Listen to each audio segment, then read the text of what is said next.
The corporations have not yet won. Community still exists in small tucked-away areas not often talked about. Artists and businesses beginning to thrive in places thought to be defeated. Dave, I like to call him David Francis. And I, Tom Maslowski, are here to give you a glimpse of what's going down in downtown J-Town. We're going to be interviewing all of our favorite musicians, artists, and business owners that give every ounce of themselves into what they do.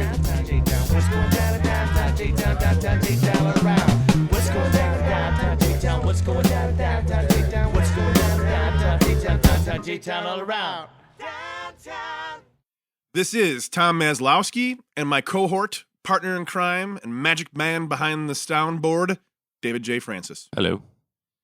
We have with us in Third City Sound tonight, Mr. Kev Wright. Howdy, everybody. And this is What's Going Down in Downtown J-Town. Okay, it's a song off the Journey Road record called Love is a Stranger.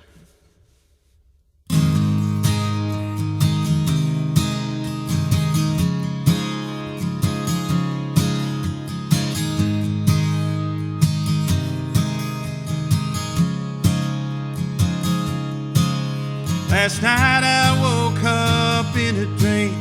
I thought I might have heard you scream. It's hard sometimes for me to see the nightmares of your soul.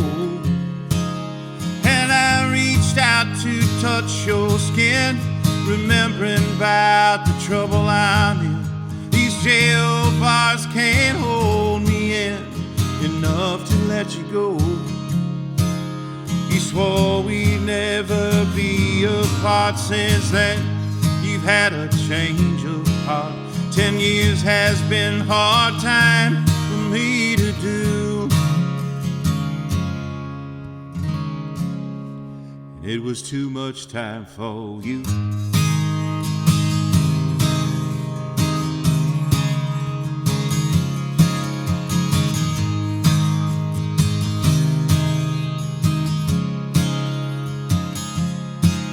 It's been so long and maybe more.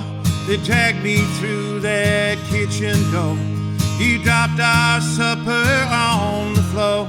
You screamed and called my name. I say it's me and I won't deny that my whole story has been a lie. I'm sorry now that I made you cry. I'm all that's left to blame. You swore we'd never be apart. Since then, you had a change of heart. 10 years has been hard time for me to do. And it was too much time for you.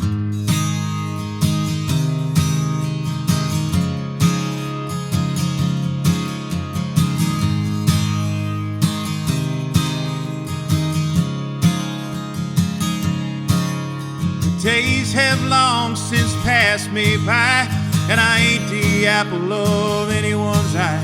But I've been trying hard to find a better man to be. And I hope this letter finds you well, the last one from my prison cell. And though I've lost too much to tell, you're still a part of me. You swore we'd never be apart. Since then, you've had a change of heart. 10 years has been hard time for me to do. And it was too much time for you.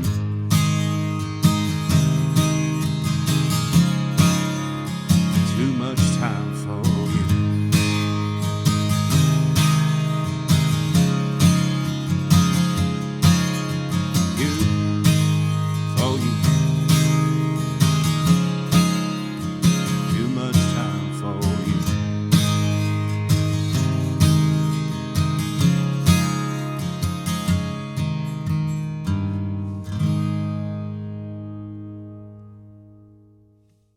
Kevin, just meeting you about only 2 months ago or so. Yeah. I've really been enjoying listening to the album and even playing on some of the songs.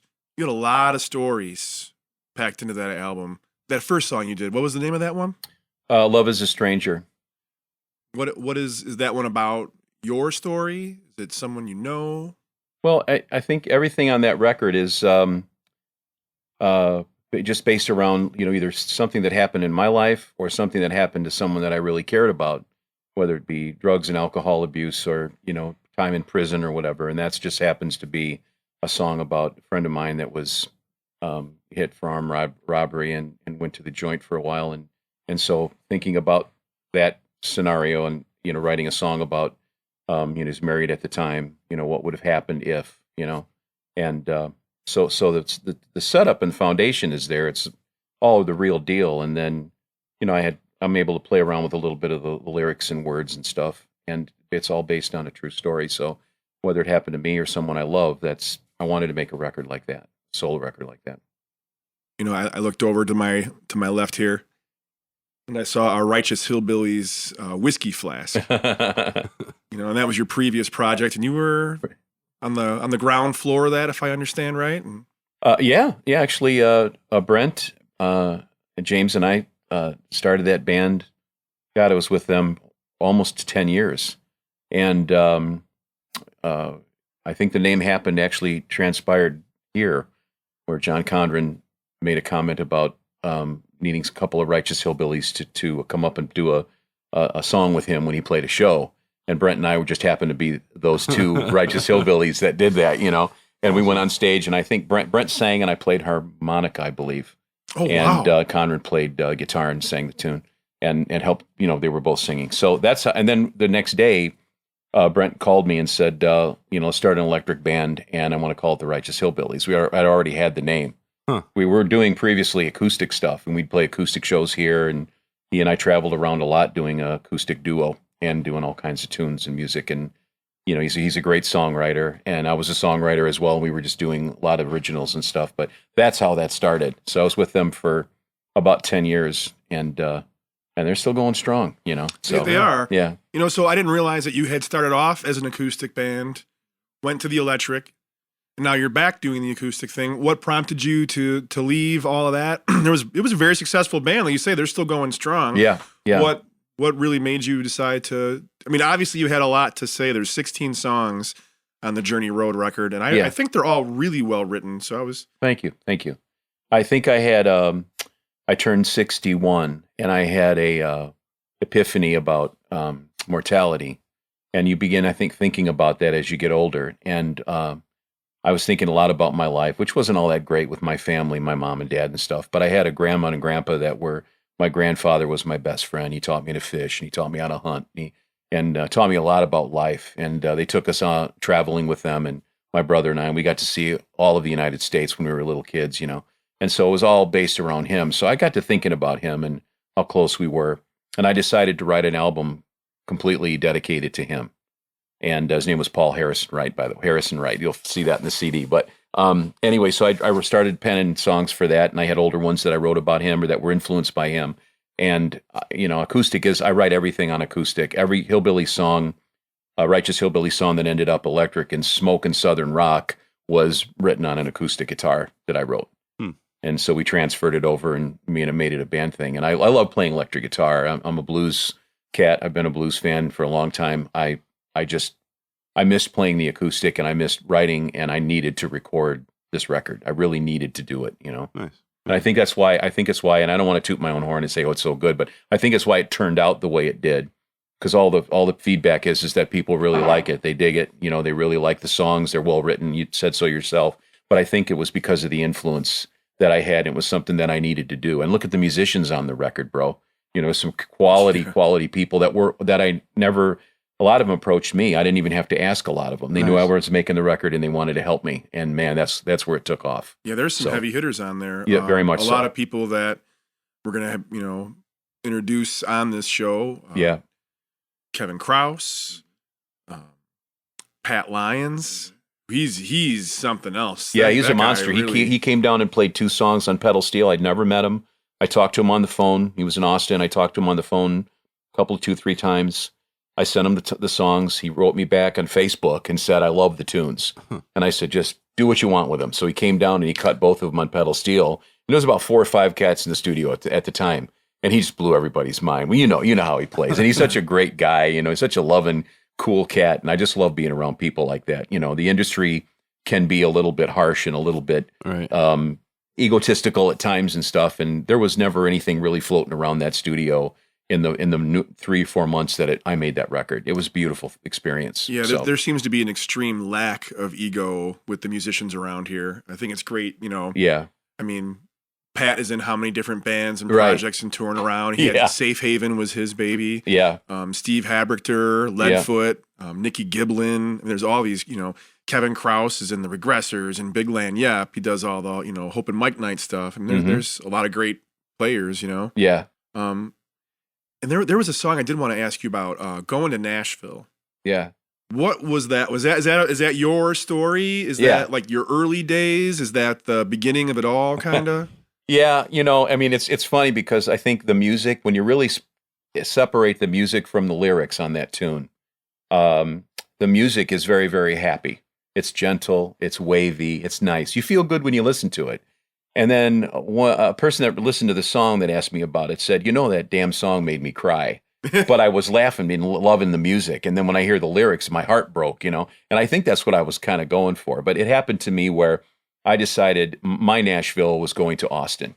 And this was years and years ago. And I had a cassette tape back when those were popular, you know. And I had a whole bunch of my songs on there because at being 61, I've been writing for a long, long time. And I wanted to hand it off to a few people. So I was going to get on a plane by myself, take the cassette tape, never been to Austin, but that was the place I wanted to go. No, how old were you when this was going on? This was in the 80s when that happened, you know. And so I had a bunch of people come over and we had a kind of a going away party, and they were, you know, took up a collection and gave me money to get there and the money for the flight and everything. I was a musician. I was broke, you know, and so I decided to do this. Anyway, when that happened, I was looking around the table and I was very excited, but then my heart started to kind of break a little because I was looking into each one of my friends and family's faces, and I knew they were thinking, "Oh, what are you doing?" You know, and that's kind of where that's what that song is about, you know. And all the lyrics are, you know, me going down to Nashville and figuring out, and again Austin, but I think I just. Going down to Nashville seemed really nice as opposed to going down to Austin, you know. It just had a better ring to it, you know. Yeah. But that was the story behind it. So sure, true. You said, you know, you started off with the acoustic and blues. When did you get your first guitar? Well, I was not allowed to have anything. I've always loved music, but when I was growing up, my parents were a little bit religious, and I was not allowed to really have any kind of guitars or anything. That was kind of the devil's music, you know. Had a little phonograph, and I remember when Steppenwolf album came out and it had the song The Pusher Man on it. My dad was downstairs and he heard the song, you know, "Goddamn the Pusher Man," and which was actually speaking out against drugs and the guy selling them. Right. But my dad just heard that word, and he came up and grabbed the record and busted it in a million pieces. And I mean, that was kind of like music appreciation around my place, you know. So I got a beat up old 12-string when I was about 15 from a friend of mine.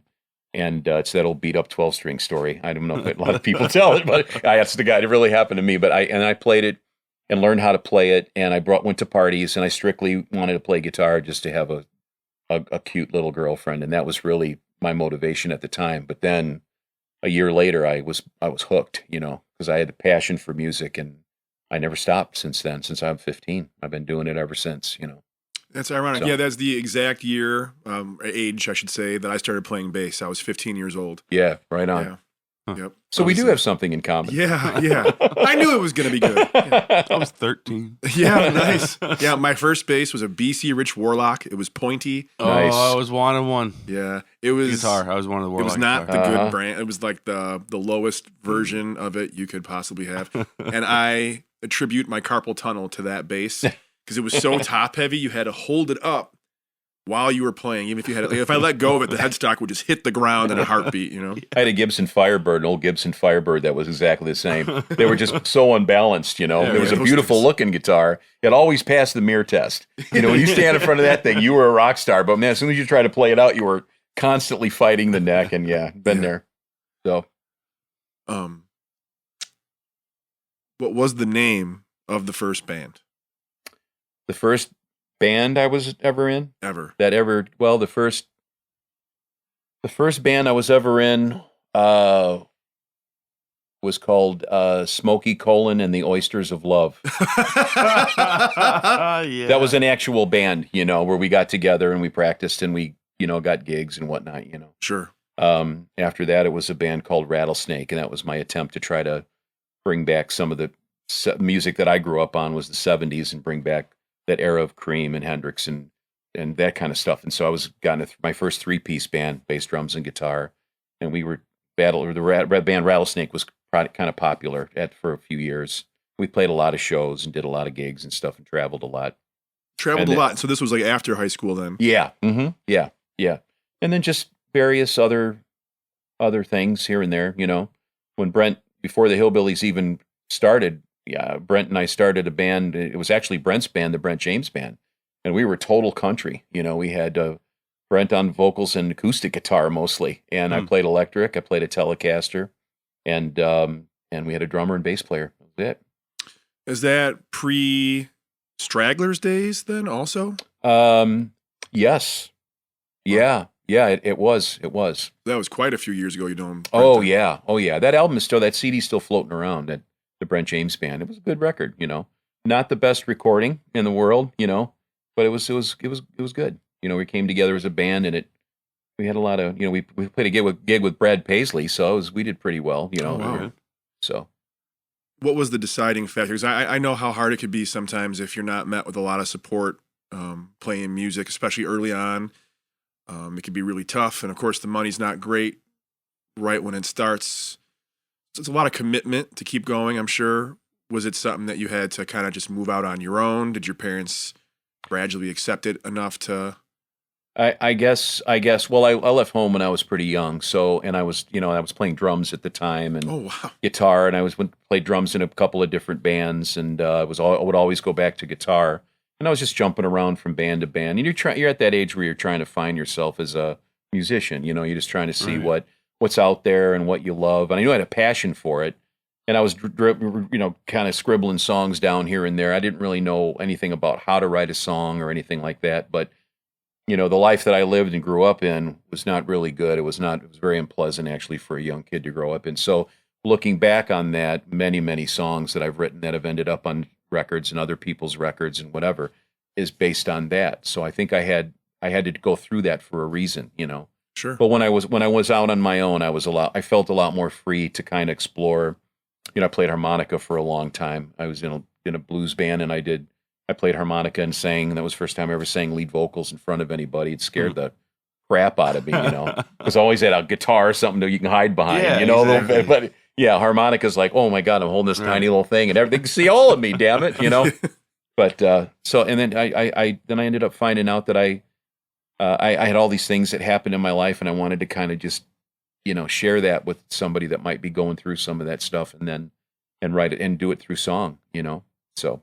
Were you from around here? Where did you grow up? I grew up in New Lenox. I went to school in New Lenox. I was born in Joliet, and I went to great Catholic school at Saint. Can't even remember where it was. It was here in Joliet, a big Catholic school, and I was there till maybe first or second grade. And then my parents bought a house in New Lenox, and we moved to New Lenox, and I went to St. Jude's Catholic school. Sure. And then by fourth or fifth grade, I went to a public grade school, Oakview Junior High. Yeah. In New Lenox, yeah. And then I went to Lincoln Way, and I graduated 72, I think, at Lincoln Way Central. And then, after high school, and I was pretty much gone, finding myself. Sure. So, yeah. Where did you end up? You said you moved down to Austin for a while. Was that around that time? I didn't move to Austin. I got on an airplane and flew down there. Oh. With the intent of handing off my, numerous cassettes of songs that, as I look back on now, thinking I'm glad I didn't have an opportunity to do that, because they weren't really that good. I mean, I had the passion for it, and I was real excited about it, but you learn a lot of hard lessons when you're out on your own, because there's a lot of people that are willing to share, what it's like. I bumped into a lot of musicians saying, where are you from? What are you doing down here? And really, okay, what you write this song about? And then I was learning a whole lot then. I was there for about 2 weeks or more, and then came home. Okay. And it changed me, and then, you have all these little things that you run into and bump into that change your life, and then it always appears somehow or some way in a future song. Yeah. At least it does for me anyway. So And eventually it collects into a 16-song record. yeah, dedicated to your granddad. Yeah. Yeah. Can we find the album? Is it downloadable? Is it only on CD? It is everywhere. That thing is all over the place. If you want to hear, before you purchase it, because you can purchase it on CD Baby, iTunes, Amazon, on and on. Those three are the biggies. CD Baby is, taking care of all that, so you can order it through them. You can download a digital copy or you can purchase a hard copy. But you can get on YouTube and you can type in Kev Wright Journey Road, and the whole record will come up. And you can listen to every song individually and go, I don't like this, I'm not going to purchase it. Or, man, this is cool. And then you get on one of those sites, Amazon, iTunes, or CD Baby, and you can order the CD. Okay. And do you have any kind of just like a Kevin Wright website that we could go to? Yeah, I have Wright. It's WrightKev, WRIGHTKEV.com. All right.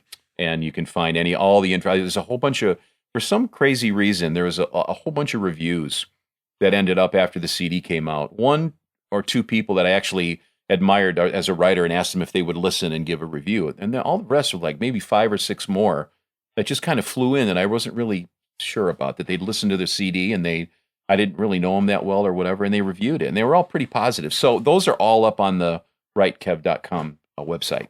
Those are always the best compliments when you get them from the strangers. You're Yeah. never sure about your family and friends. Like, Yeah. they're, but Yeah. strangers are where it's at. Yeah, absolutely. You're not legit until you have hate mail. Yeah. And I understand you do have a second song for us. Would you like to tell us a little bit about what this one's going to be? I would love to. I wrote this song that actually this was on a Righteous Hillbillies album. The previous one before their Muscle Shoals album came out, Tres Diablos, and it's called A 20-Pound Hammer. And when I originally wrote this, I had in mind acoustic guitar, mandolin, stand-up bass. That was flying through my head when I wrote it. It ended up being super electric, and I like that version a lot that's on the Hillbillies record. But I think the true version of it is the one that ended up on the Journey Road album, the Americana record, because it's acoustic. It's got mandolin all over it. Steve is all over the place. Yes, he does a Metallica solo on it, a mandolin solo, which is absolutely the greatest thing I've ever heard. Right? That's his thing. Yeah, amazing. But it's a song I wrote about my granddad, who was a very hard-working guy. This was like the song that kind of sewed everything together for the record for me, 20-Pound Hammer. And he worked for the railroad for a long time, and he was on construction and worked all the way up building the Sears Tower and did a lot of unique and awesome things. And it was just a dedication of, kind of like how he lived his life when he was growing up. So the song's called 20-Pound Hammer, but thanks for playing that, by the way. I appreciate that. Yeah. Thank you so much for being up here. It was great to have you up here. Anytime, the songs are great. I can't wait to get a chance to play them with you. Do you know any more about me now that we've talked? A little bit, yeah. We went to all the same grade schools, high schools, lived in the same town. We started playing music the same age, for crying out loud. Look out. Yeah, here we go. You're not 60. I am actually 323 years old. 323. Yeah, I'm more of like a Russian vampire. Oh, kinda okay. like That's Slavic, fine. I don't mind that. Yeah. I've always wanted a stand-up bass player in a band that was a vampire anyway. So Yeah. We're not I think that's why we work out so well. So all right. Show's coming up though. Can we throw that in real quick? Please. January 20th. Tom, and you know that because you're going to be playing. I will. I'm looking forward here to that. at Chicago Street Pub. Our favorite place, Yes, by the way. Absolutely. I love playing there, and this is going to be a really great acoustic show. We're going to have my buddy Chris Corkery is going to get up and play before we do, and Chris Corkery is a great songwriter. He's been here a few times, and he's got a good vibe, and I love listening to him, so I'm really happy to be doing the show with him. And then we're off, and I think we have a few more gigs probably coming up in Indiana, but the next one will be here again March 24th. Yes. And we're going to come back. Look out. And for That's those all I'm going to say is look out. it's gonna be happening. We'll be polished up by then, right? I think so. Yeah. And for those that don't know what the heck we're talking about, Kevin keeps saying we're playing a show here, here at Third City Sound. It's the studio. It's a recording studio above Chicago Street Pub. It's got to be my favorite place to watch music, play music, hang out with people. Everyone here is into the music, into the community aspect of it. There's local beer. There's good food. There's a lot of camaraderie. And it's a blessing to have this studio right above all this stuff taking place all the time, which was really the inspiration for this show, to make sure that you guys knew that this was happening and where you could go to see it. Music has not filtered out or faltered or fallen away. You just have not yet heard about us yet.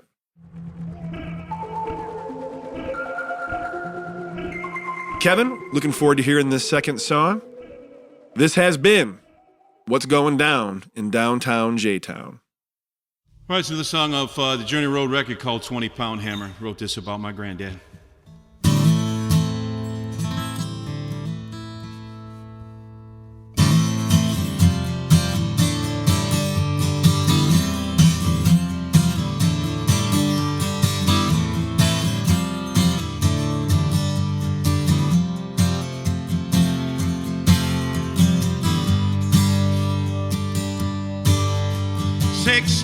Hours on the railroad line, once in the morning and a bit at night.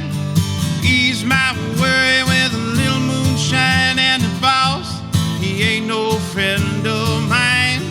Half an ounce of fuel in the oil lamp, and I walk back home to the labor camp. Got a 20-pound hammer, weighs heavy in the sun, laying cold hard steel.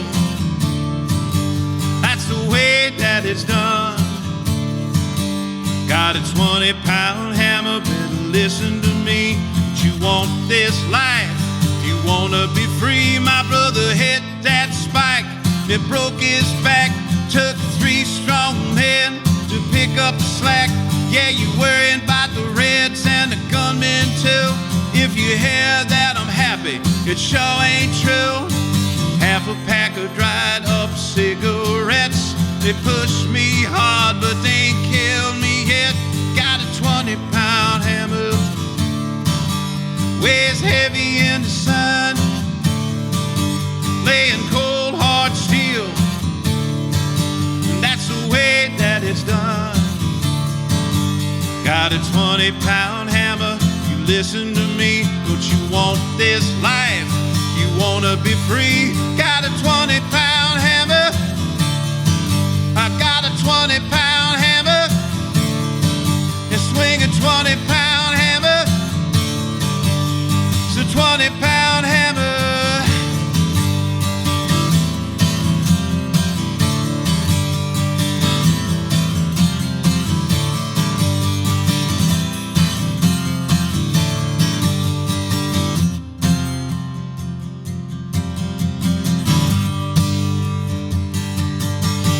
Got a 20-pound